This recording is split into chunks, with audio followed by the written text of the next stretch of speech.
महाराष्ट्राचे 21वे मुख्यमंत्री म्हणून आदरणीय देवेंद्रजी फडणवीस साहेब यांनी शपथ ग्रहण केल्यामुळे आम्ही मौजे गावातील सर्व ग्रामस्थ आमदार राजाभाऊ राऊत यांच्या नेतृत्वाखाली या शपथविधीला पाठिंबा देतो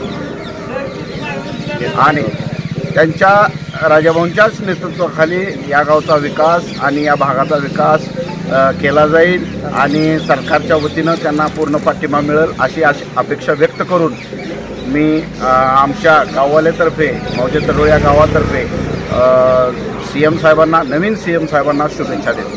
धन्यवाद.